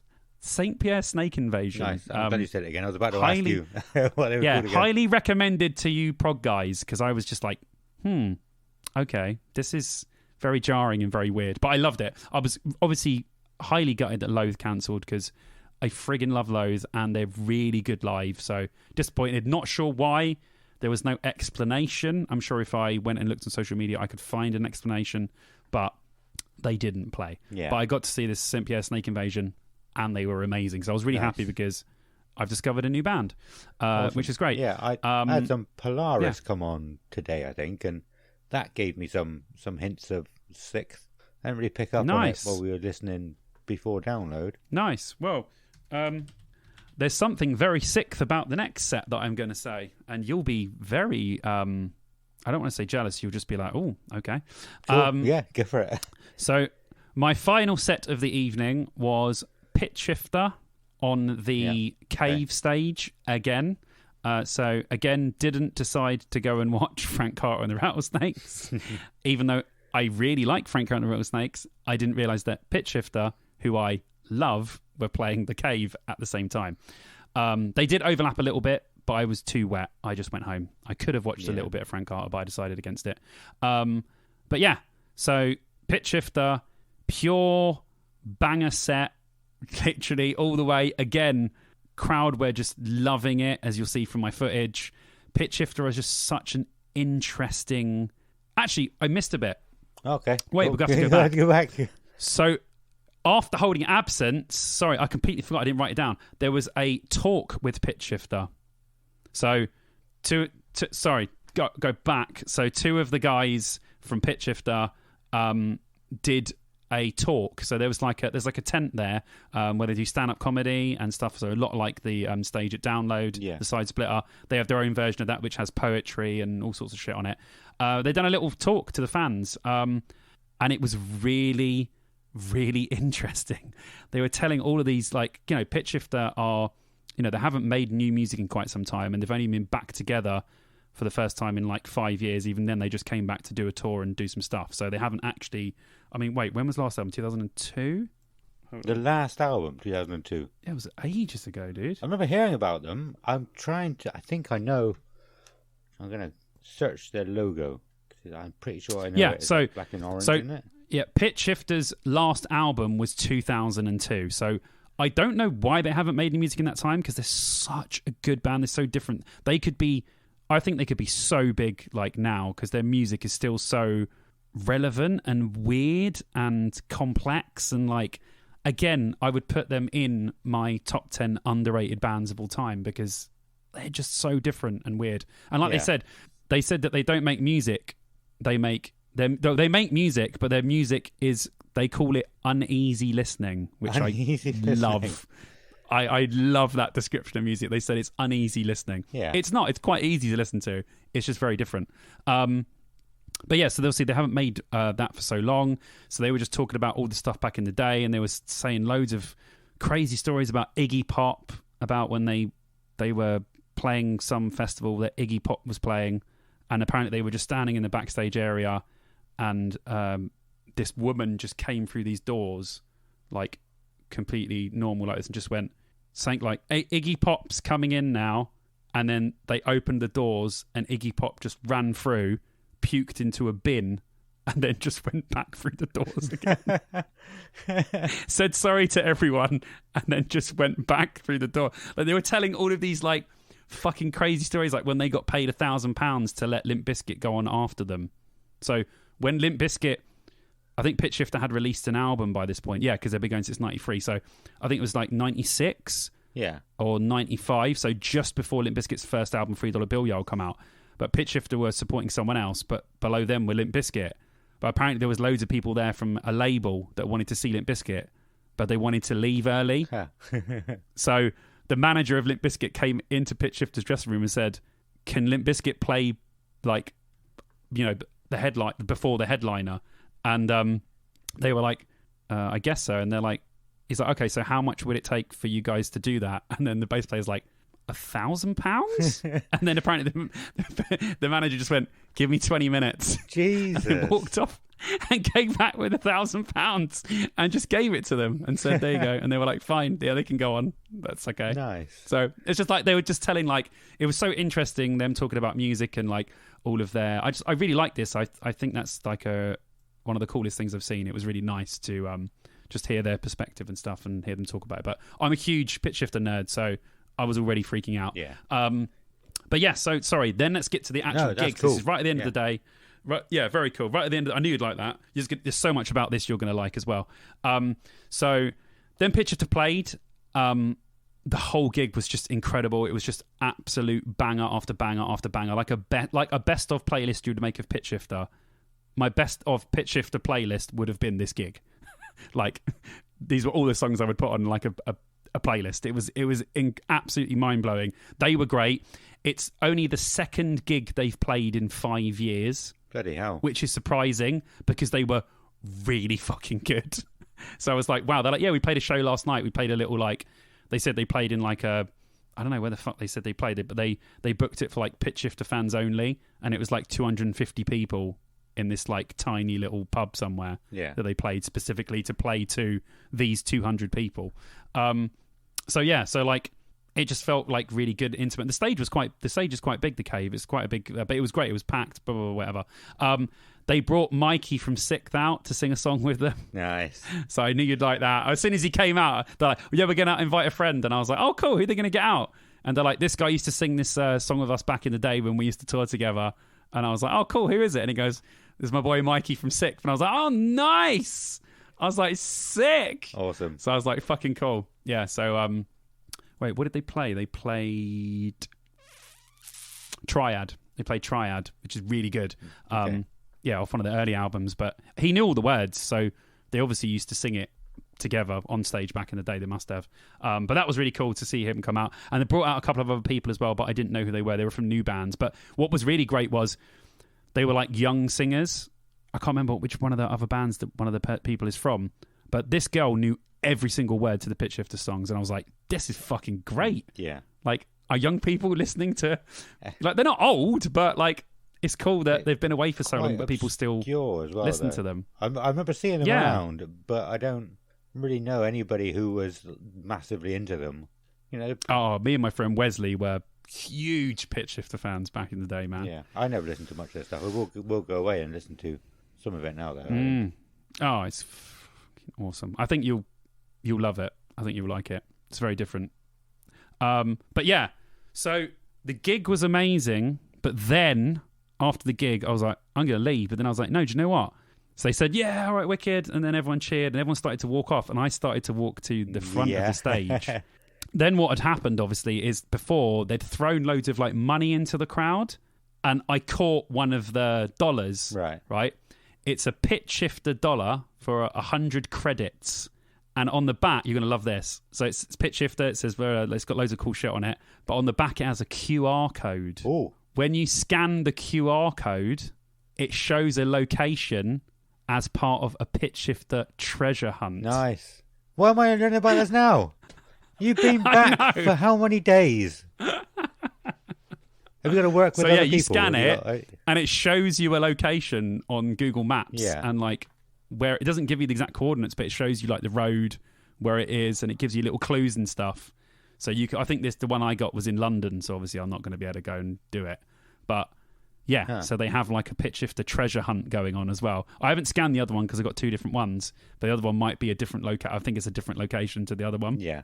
But yeah, they've done loads of like treasure hunt location parts all around England, so you can go and find loads of like weird Pitchshifter treasure. Yeah. So I just thought that was really cool. I thought that throwing those out and getting people to scan them is like a really cool idea. Yeah. Yeah, very cool. Like really, really good. And that's not even the best thing that happened. Oh. The best thing is, then I was at the front and I said to the security guard, are there set lists on stage? And he went, yeah, hold on. Grabbed the set list, fucking gave it to me. I got the fucking Pitchshifter set list, dude. Nice. That's awesome. I was literally like, how did I manage to get these like two things? I caught one of those things because everyone was like scrambling for them. And I got myself an actual fucking Pitchshifter set list. Nice. Is that the sort of thing you'd normally collect? Have you got loads of set lists already? No. Do you know what? I actually don't. I've got a few things, but not many. Not like, not a lot. Yeah. So no, I don't seem to be those. Like Bullet were the most pathetic pick throwers I've ever seen in my life. Like, some like singers or a bassist or whoever can really whip them, so they go really fucking. You're like, wow, did he get a pick right? Yeah. Matt Tuck from Bullet was just like lightly flicking his wrist, and they were like all hitting the security guards, just like. Sorry, Matt, I love you, bro, but you can't throw a pick to save your life. I don't know whether he was just being really casual because probably his wrist was really hurting. Yeah. But like he was just like that. Like, and then all the other ones that everyone was throwing, I was like, they weren't going anywhere near me. I was like, fuck's sake. But yeah, I don't normally get lucky at doing that. Yeah. So, yeah, I thought it was just really cool that I got these little cool pieces of memorabilia. Nice, that is cool. Yeah, I don't normally get close enough to get that kind of thing. Yeah, that's why I loved this festival so much, because for so many of the sets, for so many bands that I absolutely love, I got so close, and it just made me have a different perspective on wanting to really get close. Yeah, that is stuff. Interesting. I really like that. Yeah, and it makes me think. Yeah, so if I got that close, would I need to be getting that close all the time again? Yeah, exactly. You don't know so what you've got. No, hang on, that's not the right thing. Anyway, whatever. I'm sure people get it. Yeah, but yeah. So it was just a really great way to top off the festival. And then I was like, wow, amazing. I can just go home now because I live 20 minutes away. So, like, do you know what I mean? After all that, I literally, like, this is my local festival. All of these fucking amazing bands that I just said played 20 minutes from my house. Yeah. So, yeah. And then I got a McDonald's on the way back, took my socks off, ate my McDonald's. Nice. It was fucking fantastic. What was your McDonald's order? We had this in the Discord the other day, and everyone was saying what the McDonald's order was. It was a Big Mac. Nice. Fries. What size? A Coke. Is it? I always go large with the fries, man. Yeah. Fucking hell. Big Mac, fries, Coke Zero, and nuggets on the side. Yeah, everyone seems to get an extra. I normally get a filet o fish because that's my favourite, but I just decided not to this time. I thought, do you know what? I'm going to go with nuggets instead. I haven't had nuggets in ages, so I got nuggets. Yeah. Normally I would get a filet o fish, but I didn't. Yeah. But yeah. But shall we just quickly talk food? Okay. Just real quick, okay? We are so food. we are. Talk so look at that. Food. What a that is just a beautiful transition there. So I just want to talk about a few bits of food that I had over the weekend. Cool. Yeah, go for it. So I had a really good, like I said at Download, like I had that breakfast baguette that was just pathetic, where it was just one large sausage, and they went, and there was just a fucking egg in the middle of it. I was like, what the fuck is this? I got a bacon and egg roll. It was really cheap as well. It was like the cheapest thing I've ever bought at festival food wise. It was really good. Like they hadn't broken the egg, so when you bit into the egg, there was actually yolk that came out. That was really good. And the bacon was I like my bacon crispy. Yeah, like, me too. Yeah. I'd eat floppy bacon, but if it was my choice, my bacon would. If you went like that, the bacon wouldn't flop around. Yeah. It would be quite solid. It could flap around a little bit, but you disgusting savages that have uncooked flappy bacon, disgusting. Sort it out. But anyway, to each their own and all that shit. I'm only joking. But it was really good. It was the best bit of breakfast I've had at a festival in a long time. Yeah.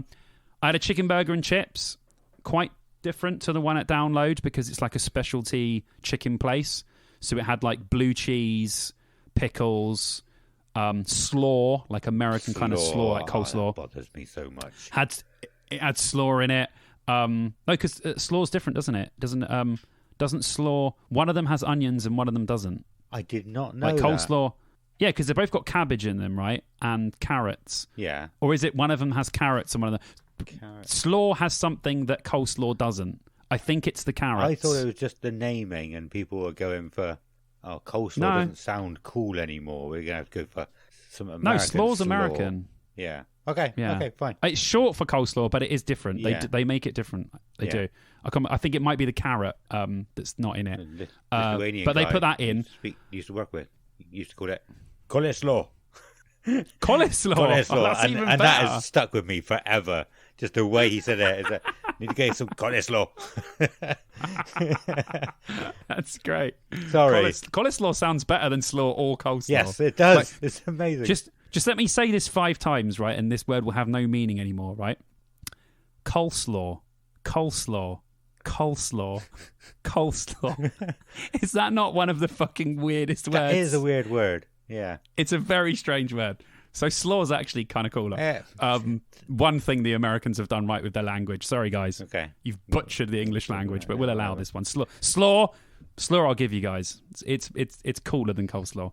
But yeah, anyway, so I had that. Yeah, so that chicken burger was really good. The chicken burger was good. I think the chicken was a little bit dry. It was really tasty. The bun was really good, but the chips were incredible. They were like they still had the skin on.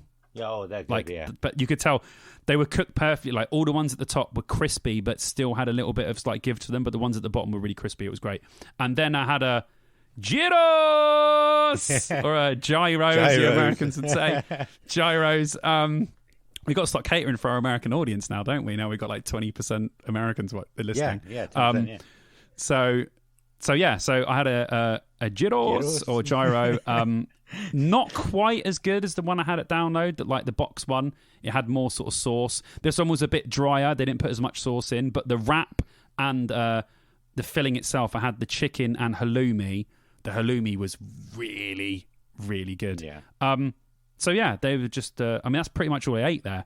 I barely ate anything this weekend. Like that was it. And I had I had a couple of bags of crisps at my tent. That was about it. I didn't eat much, but those things that I had were really good. Again, it was so lucky with British festivals, man. Like I'm sure I'll have the same at Bloodstock because there's loads of good food vendors at Bloodstock. But British festivals, man, our food is so good. I'd be very interested to go to Germany or France or somewhere else in Europe to see if their selection of food is as good as ours is, because our festival food is really good. I know you can get some shit, but I mean, if you were to take like the best ones at each festival, you know, this food you eat is better than food I've had genuinely paid a lot of money for at restaurants. Like, like you're eating it and you're like, this is better food than I've had in a restaurant, like 100%. And it's just come out of a food van. Yeah. So, yeah. But, yeah, overall, I fucking loved this trees. I thought it was really, really great. Varied weather, load of good bands, great time. It's such a good festival. If you have a chance to go, honestly, you will not regret it. You will fall in love with this festival. It really is one of the best small festivals out there, without a doubt. But yeah, that's nice. it. I had a great time. I'm sure I would. Absolutely. It sounds amazing. Even if you're not even that keen on a lot of the bands that are playing, like just the atmosphere, the intimacy. Is that the right word? Intimate. Oh, sorry. And did I mention you can bring your own drinks into the arena? I don't think you did, but I have heard Which is that, yeah. Probably one of the best things about the entire... I mean, I don't know how they make any money. Yeah. They've got one bar there, which people still seem to buy things from. It's the two bars. People still seem to go there and buy drinks. God knows why. I certainly didn't buy a drink the whole time I was there, because I'm cheap. But it is great to just like, you know, you load yourself up with cans, and it's not like you can't go back to your tent because your tent's 10 minutes away, but you still want to load up and go in because you're like, I can drink my own drinks in there. Yeah. I can see why festivals don't do it, but it is something that Trees has over a lot of other festivals. Yeah. So for that reason, I appreciate it. But I would understand if they went, yeah, we're not doing that anymore, to make more money in the arena, which is fair, but make use of the bring your own drinks in while you can, I think. Yeah. I mean, the bigger festivals have made it sort of standard that you can't have your own alcohol in the in the arena. So, yeah, there would be no reason for them not to. It's not like they're sticking out and people are going to be slating them for it. It's just what everybody else does. Exactly. So, yeah, it's good. Like you said, it's good that they allow you to take it in or have it anywhere you want. Have your own alcohol. It's awesome. One of my questions was going to be, did you stay over? Would have been Sunday night, I was thinking, but Saturday night. But you've already said you didn't. You went home because you were very, very wet. Yes. But man, yeah, like, it does sound like I'd enjoy it. I need to find a way to quit my job and still be able to survive money-wise. Well, this one's pretty good because you only need to take 2 days off. Yeah, true. So this one's very doable if you've got those spare days to play with. If not, then no. And then you're home on the Sunday as well. So it's kind of win-win. It's short, like it goes very quickly, but I feel like it's worth it if, like, you can think, I'm not sure I'm going to be able to go next year because if our plan is correct, Vicky will be either very pregnant or just have had the baby by this point. So if our plan comes to fruition. So I might not be able to go. So I really want to enjoy myself. Same with Bloodstock. I might not be able to do Bloodstock next year either. So I'm really enjoying these festivals because next year might be it might just be a download only next year, possibly. Yeah. Well, it looks like I'm going to have to represent us at both of them then next year. If I'm not going to these festivals, one of us has to. So I hope you got some time off because you're going to Bloodstock and Trees next year. Well, I mean, Trees. I think I had Saturday off this year anyway. But this weekend just gone. So I would have only needed Friday. Could have gone up Thursday afternoon. So it would have been only one day. We'll see how it falls. I'll see what I can do. Yeah. But yeah, I would so love to do anything as well as download. You know, I'm not going to replace download, but these other festivals do sound really, really good. So much. I think that's why we were talking about Bloodstock earlier. Well, I'm going with Stu and Alex and Shane and Chids. And Chid said he's so excited for Bloodstock because he's never been to a festival more than a day before, apart from download. Yeah. So this will be his, I think that's what he said to me. So this will be his first festival for the full time, apart from going to download. So it'll kind of like, he's been to Bloodstock before for a day, but I think it's just interesting to see how another festival works over that period of time, especially a smaller one, like, you know. Yeah, and it'll be interesting what they do to entertain people other than the bin jousting. Just really quickly while we're on this bit, they put something out a while ago, didn't they, saying, look, you can't do bin jousting this year because it costs too much money. Yeah. But they said, we want to know what your other suggestions are. My suggestion is put the bins behind a paywall, like have a gate and a counter and say, right, you lot have got to raise 10 grand, and when you raise 10 grand between you, these bins will be released. Let them out. Well, they do. There's bed jousting now. Is there? Bed jousting? Yeah, airbed jousting. Nice. That was in my vlog from last year. Yeah. So people running together and smashing into each other with airbeds. Yeah, I did see that. And then bouncing off. So there'll be a lot of air, if the weather's really good, which it normally is there'll be a lot of airbed jousting again this time, I would have thought. But I'm glad I got to see the bin jousting for a couple of years if they like really crack down on it. Because like last year the security was saying, right, 5 jousts and that's it. Really? Yeah, don't remember I said to you when we were walking around. This is the Hypnotoad night. We were just walking around, going from sections. They were like, right, you can only do 5 on this one. We've done 5, and then we just walk to another location where there were bins and do 5 there, and then walk to another location where there were bins and do 5 there. For some reason, security were just like 5 jousts only. It was fucking hilarious. So we're going to give you something, or you'll like riot. So we're going to give 5 on each bin. They didn't want to riot. Yeah, they didn't want to riot. So I think that was great. I think fun. it was Adam Gregory was on Hardwire's podcast, and he said last year it cost them like 7 grand to replace the bins and everything. So just put them behind a paywall. DLC. There we go. Pay, innit? Pay to play, man. Yeah. Fucking DLC. I like it. But yeah, awesome. That's it. I don't know if I have any more questions about trees. I don't think I do. It is getting pretty late. Oh, you're taking your headphones off. You can't hear what I'm saying. Yeah, I've got some wallpapering to do tonight. So. Tonight, really? Bloody hell. Yeah. Cool. Well, to cut it anyway. I'm doing it tomorrow. Okay. But we're having a barbecue on Saturday. Yeah. And I just painted the downstairs toilet. And we're wallpapering one side of the wall. And the other side of the wall is completely filled top to bottom with black frames with random shit in. Nice. So we're really trying to make our downstairs toilet look really funky. So yeah. FYI, I fucking hate wallpapering. Yeah, I've never done it. I don't want to ever do it. I had a proper tantrum the other day, man, because there's this really hard bit around the toilet, like there's like on one side of the wall, it comes down. Obviously, you've got the boxing in for the toilet and blah blah blah. And I had to do about 50 cuts, and I used almost an entire roll to get this one cut absolutely perfect. And I freaked out. I started kicking things. I kicked the rest of the roll across the room. I fucking lost it. I really hate wallpaper. I hate cutting wallpaper. Yeah. Fucking annoying. But I've done it now, and it looks amazing. When it's up, that cut is just going to be like, people are going to be like, that's fucking hell, man. And the rest of them are just straight runs. It'll be like my tie knots. No one will even notice. No one will even fucking notice, will they? There's certain things like that I know I don't have the skills or the patience for. I'm more than happy to pay someone to do it.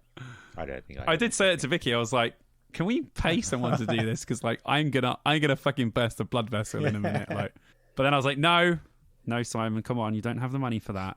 You can do it. And then I calmed down and I done it. Nice. So awesome. We're all good. Oh, just one more question, actually. Sorry. Obviously, being such a small festival, did you bump into any of the because I think TPD were there, Matt from Nevermind Polly was there. None of them. Who else was there? Didn't see anyone. Sappenin, I think. Yeah, Sappenin were there because. No, didn't see him. Bloody hell. Okay. Literally didn't bump into anyone when I was there. Crazy. Yeah, I was going to say, I don't think I ever did. I doubt he still listens to this because he's got so much going on. But I did bump into Matt at Download on the Wednesday afternoon up at the Dogtooth. Yeah, the Dogtooth stage. Nice. He was already quite drunk. I walked over to him to say hello, and he just looked at me and went, I'm a bit wobbly, and carried on walking because he was wasted already. So he probably doesn't even remember seeing me. I'm not sure if he even registered who it was at the time, but it was quite funny.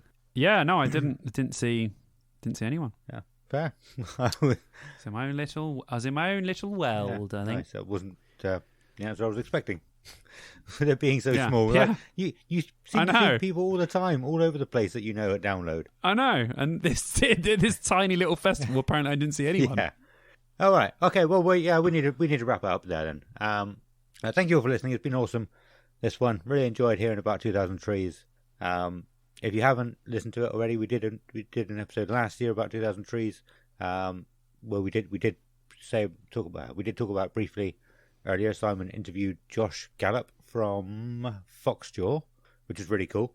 But yeah, that's it for this episode. Next episode we will hopefully be. I know I've said it loads recently. I still haven't actually contacted anybody about doing interviews yet because it's so difficult trying to arrange it between the two of us when we're going to be free. So I'll send you a message tomorrow, Simon, to work out what days you're free next week, and we'll try and get a load of people on to interview them. We still got Anti to come on. We got Hannah to come on, my friend who was in the house. Stu to talk about RIP. Who else? Loads of people. We got loads of stuff lined up. We've also got a TV show, a British TV show episode lined up now, thanks to this episode. But yeah. Anyway, we got to go. Thank you all for listening. We got to say a massive thank you to our patrons. We actually have 3 new Patreons this week. Sean Schofield is a brand new Patreon. George Butler, brand new Patreon, who actually sent me a really awesome message yesterday.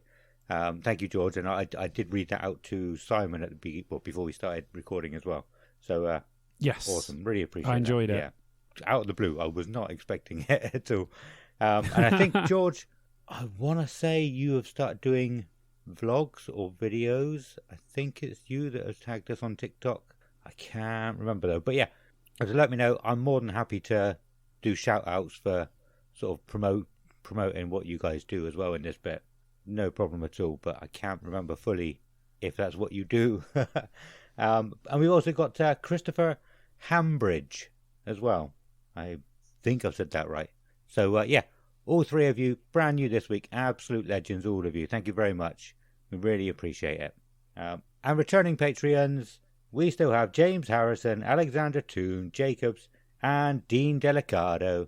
All of you are still legends, probably even more legendary than you were this time 2 weeks ago when we talked about you last time. If anybody else wants to support us on Patreon, I know I said I was going to look into getting the merch for this, for the weekend just gone. I ended up being really, really busy. I should be able to do it next Sunday, so not the Sunday coming, because I'll be editing the episode most of the day.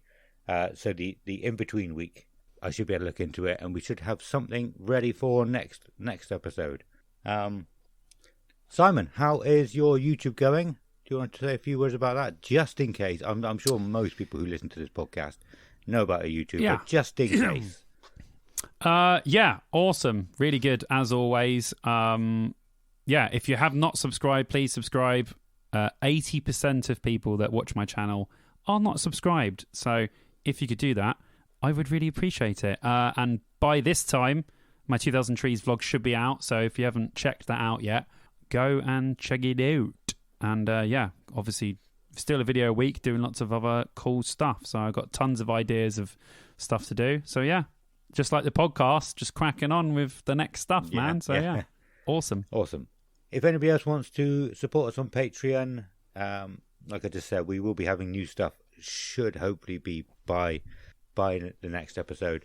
But in the meantime, we have got 2 different tiers. They're both support tiers. One £3 tier and one £5 tier. Just to support us, if you want to support us.